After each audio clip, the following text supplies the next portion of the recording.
There are some JavaScript concepts that come up in React very often that I quickly want to mention. So here we have these perhaps weird looking parentheses. Why do we have parentheses here? Well, in JavaScript, if you leave off the parentheses here we have a return keyword and then it starts on the next line. So you think, oh, this could work, but no, what will happen actually is that the JavaScript engine will just insert a semicolon here and you're basically not returning anything. You're actually returning undefined. So if you have something that you want to return over multiple lines, well, you can prevent that semicolon insertion by opening up parentheses.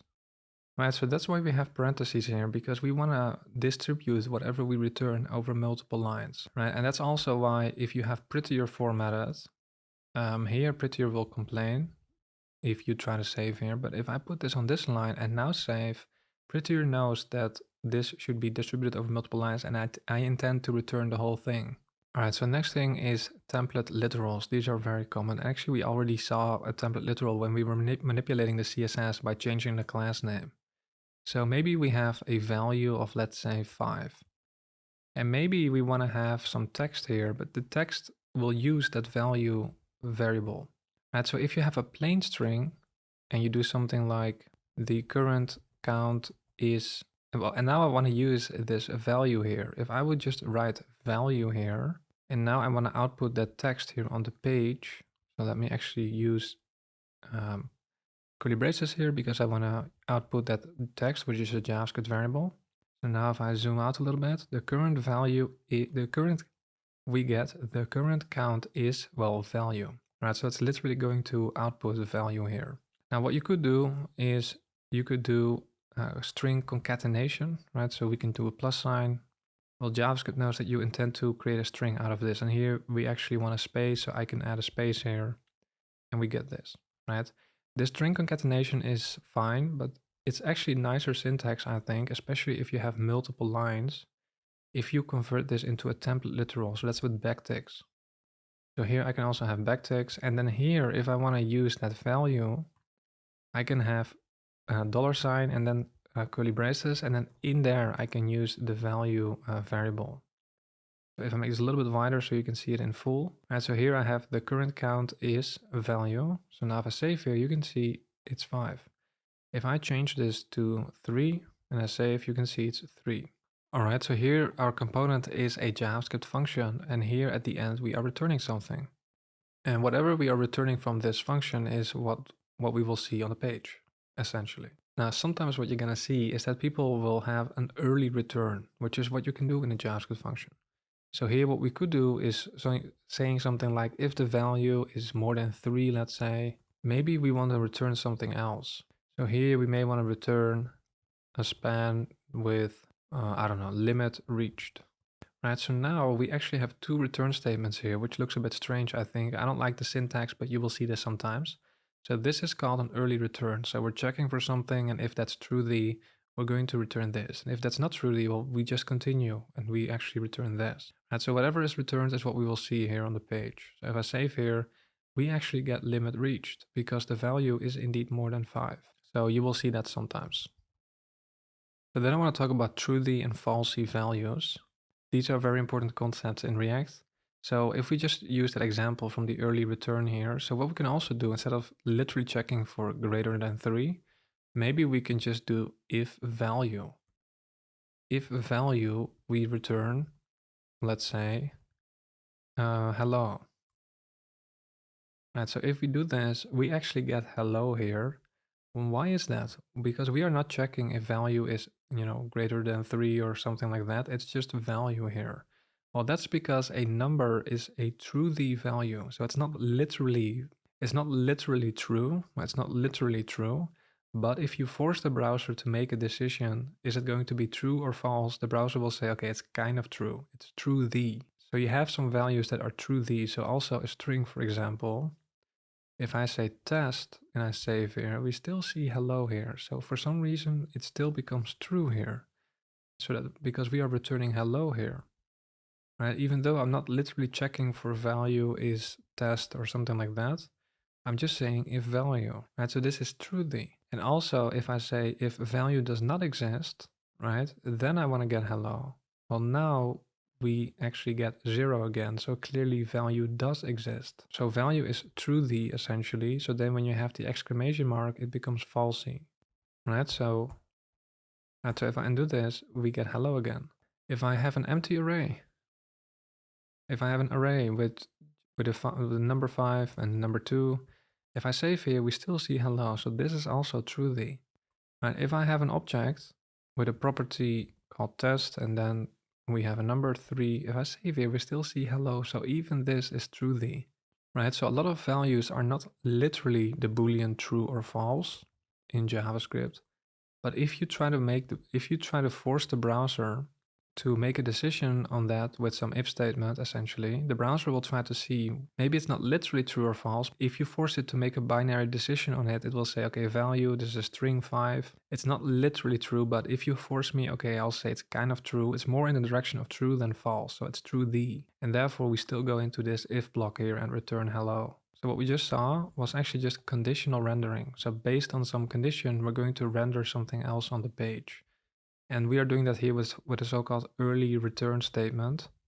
But I try to avoid that. So here, if you have that type of conditional logic, let's say we have the number 5, you can also just have one return statement here.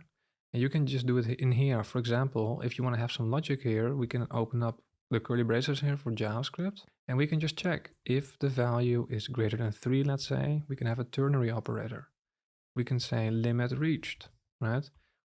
Else, we can just output the value, right? So if we do this, let's see, we can see we get limit reached. Right, so here I have some conditional logic. I'm using a ternary operator. That's with this question mark. So if this is truthy, that's the condition. If that's truthy, we will get whatever is after the question mark. Otherwise, if it's not truthy, we will get whatever we put after the colon. So a ternary operator is one way to do conditional logic. We have another way of doing it. So here we can also say if the value is, let's say, 5, right? We could do something like this, right? So here maybe we don't want to output the number 5, but some string 5, right? So now we see 5. Okay. Now what we can also do, instead of doing the ternary operator, we can actually just do this. So here, if the value is 5, we can have two ampersands, and we can say that's going to be 5. And I have word wrapping here on, by the way, so you can see everything here. Now it does wrap onto a new line, so that's not great. Make it a little bit wider, you can see this in full, right? So here, this is called short circuiting. So if this is true or truthy, we will get whatever is here. If this is false or falsy, it doesn't even go to the second step, because ampersand means both have to be true in order for the entire thing to be true. So if the first one is already false, we can stop there. We can short circuit. We can stop doing anything because the first one is already false and you need both of them to be true. So we can take advantage of that with rendering here. And then if the first one is true, then the entire result will depend on whatever the result of the second one is, right? Because if the first one is true and the second one is false, well, the entire thing still becomes false. If the second one is true as well, well, the entire thing becomes true. So as soon as the first one is true, the second one will just be immediately given. And also we can use truthy values here. So here I can say if value, right? So just value. If this is truthy, we will immediately get 5. So if I do this, you can see we get 5. All right, let's talk a little bit about arrays. So in JavaScript, I can have an array. Let's say an array of numbers here. Let's say number 5, number 3, number 10. Alright, so this is just an array with numbers. And let me actually call that numbers. So let me log this to the console log numbers. All right, so what we get here is 5, 3, and 10 in the console. And it logs it twice actually. It's because of strict mode in React. We'll talk about that. But you can see we are logging our console here. Now, very commonly in React, we want to map over that array. So what you can do on an array is you can say .map. And it's basically for each, right? So maybe you've seen for each before. For each, we'll just go over each element in the array and you can do something. It's the same with map. So with map, you also go over each one. But with map, the idea is that you create a new array. So here you go over each element in the array and each element is a number which you will get here. So you provide an arrow function here and then you can do something here. So maybe for every number, we just want to multiply it by 2. So we get a new array with 3 numbers. But every number now will be multiplied by 2. So here what we can do is just return that number that we get from that array times 2. Right, so here numbers.map, we go over each number here. So first we go 5. 5 will be assigned to number here. So then here what we are returning is 5 times 2. So in a new array, we're going to get the first element is going to be 10. And then we're going to go to number 3 here. 3 is going to be assigned to number. And we get 3 times 2. And that's going to be 6. So in the new array, we're going to have 6 instead of 3. And then we have 10 will be assigned to number. And we return 10 times 2 is 20. So if I now refresh here, let's see what we get. And we see 10, 6, and 20, which is, well, these are all numbers that are exactly, so these numbers are exactly the double of what we have in this array. This is a very common method in React. Now, what's the usefulness of this? Well, for example, maybe we want to use this count component for each number in the array, right? So what we could do is we can have some logic here. So opening up a window here for JavaScript, and we can say, take that numbers array. What we can do in there is a map. So we go over each number here, which we get here. And what do we want to do here? We want to return, what do we want to return for each number? Well, maybe we actually want to return that count component. Right, so let me remove this one here. Right, so if I save here, we get a warning. Let's ignore that now. But what we get here is actually the count component 3 times. Right, so for every number here, I'm just returning this count component. So we have 3 numbers in here, so we're going to get that count component 3 times. Now what you can even do now is you can pass the number to count via a prop. So we can actually just call the prop number, right? And then we can give it the number that was actually in the array, right? So if we do this, and now we need to accept that prop in count, and don't worry, we'll talk about everything here. Now this count component needs to accept a prop called number, right? So we can immediately destructure that here. And then instead of hard coding 0, we just want to display that number. Right, so here, if I now save here, you can see that we are outputting these 3 numbers on the page. Right, so just to recap, we have an array and it just has 3 elements in the array. So we take that array, we map over each number there. So we take each number, so first 5 is going to be assigned to number. And what do we return there? Well, we return the count component and we pass the number 5 as a prop. So this component will be instantiated 3 times, and here it will get, well, in this particular iteration, it's going to get the number 5. So this will be 5, and that's what we're outputting here, right? So this will produce a new array. Remember, map just returns a new array, and in JSX, if you return a new array like that, right, and in a new array we're going to have these count components, well, JSX knows how to work with that, right? So that's why you're going to see this mapping in JSX in React very often. Now we get a red squiggly line here because if you do mapping, React wants you to use the key prop. So here I need to specify a key, and this needs to be unique because this is how React internally keeps track of which component is which one. We will talk more about this later, but the default actually is using the index. So if you map over something, you also get the index. So here 5 is going to be index 0, 3 index 1, 10 index 2. And the default actually, if you don't specify a key, will actually just be that the index is the key. Using the index as a key is not a best practice, so we'll talk much more about that later. There's one more thing you need to know about arrays. Let's say we want to create a new array with new numbers. Right, this is going to be a new array, and I actually want to keep all the previous numbers as well. So what you could do maybe is do numbers. Does this work? And then I want to have a new number here. Let's say the number 50. So what do we actually get here if I log this? So console log new numbers. So if I save here and open up the console. So if I refresh here, you can see we get this array, but in the array, we have this array. We don't want to have this, right? So now we're going to have an array in an array and then the number 50. Right? This is not what we want to have. We want to have, instead of an array, we want to have 5, 3, 10, 50. This is the result that we're looking for. So instead of doing this, you can use the spread operator, 3 dots, and it will spread the elements of the array like butter on a sandwich into this new array. So if we do this and save here and refresh, you can see we get the array that we're looking for. So this is the spread operator, also quite common. We also need to know a little bit about objects. So maybe I have an object here, let's call it info. And maybe we are keeping track of the current count. The current count could be 4 or something like that. And maybe we also have some limit. And maybe instead of hard coding 5 or 10 here, maybe the limit is actually already a separate variable. So here we may actually already have a limit. limit could be 10, let's say. So here I just want to use that variable, right? So called limit. So here I can just use limit, right? So the limit here in the object will be the limit here, right? Now in JavaScript, if you have the same name for the property name as for the property value, you can actually leave it off, right? So that's why you will see this sometimes.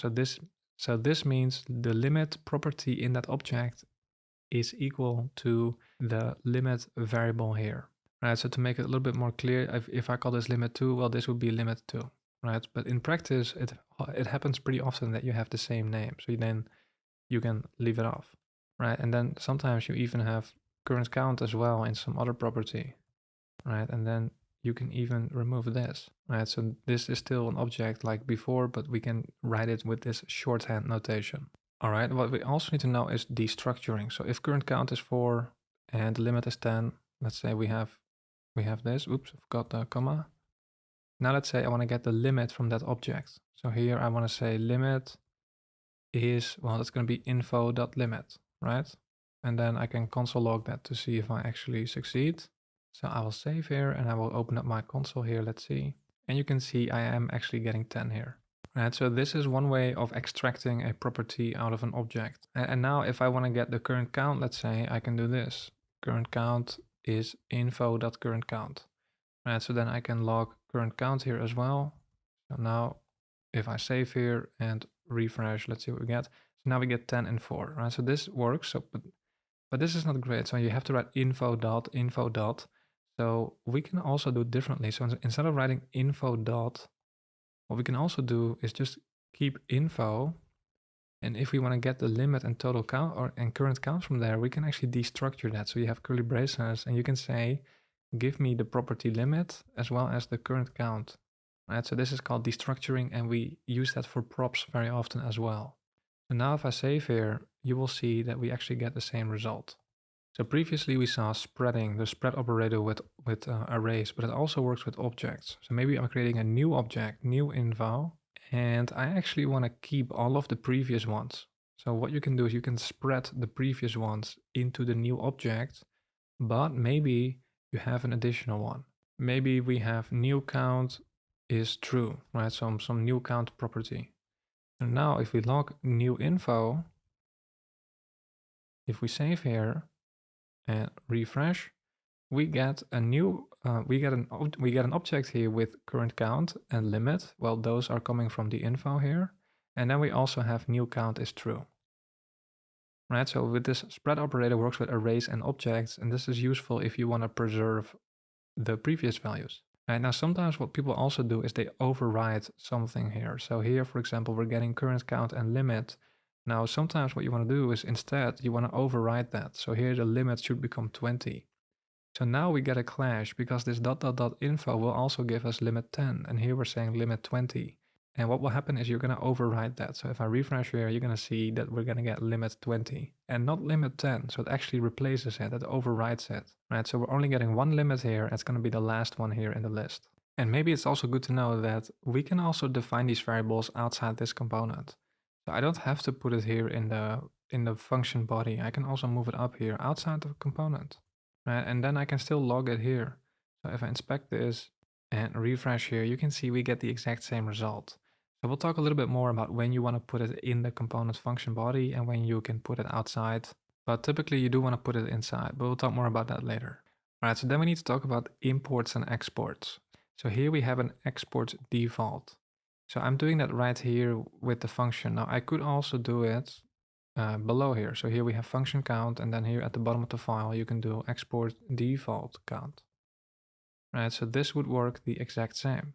Right, so now this still works. And let me remove this. If you have an arrow function as your component, so if you do it like this, const count, and then you have some arrow function, you can do the exact same, right? So this will still work, right? Everything still works. But here you cannot do this right here in the same line as that variable, right? So here, if you want to do it that way, this will not be possible, right? So now I get errors. So here, if you do an arrow function component, you actually have to export it as a default like this. Right, so let me go back to my traditional function that I personally prefer, but you can use the other arrow function syntax as well. All right, so let me go back here and let me do it like this. Okay, so I'm exporting it as a default, but I can also just export it not as a default, but just as a so-called named export, just normal export. So here we are importing that count here. So here, this will not work anymore. So if I refresh here, you can see it's gone here. So here this works, importing this way works if it's a default export, but if it's just a normal export, you have to add the curly braces. Right, so this is called a named export. You have to export it literally by its name. Right, so here we are exporting a function called count, but we could also be exporting other things here. Right, maybe a const number is 5. A normal export, you can do it in the same line as the variable, right? It's just the default that you cannot do it in the same line. This won't work, but you can have a normal export, right? So you can have multiple named exports from a file. So then when you import it, you need to specify in the curly braces which one exactly do you want, because it's not the default one, right? So it could be another one, right? So here we have multiple ones. Now, if it's a default export, you don't have to use the curly braces, and actually you should not use the curly braces, you will get an error, right? So now this works, and actually if it's a default export, you can also give it any name you want because it's the default export, right? So whatever is the default export will be put in this variable, whatever you call it. If you call it blah blah, of course you do need to use blah blah here.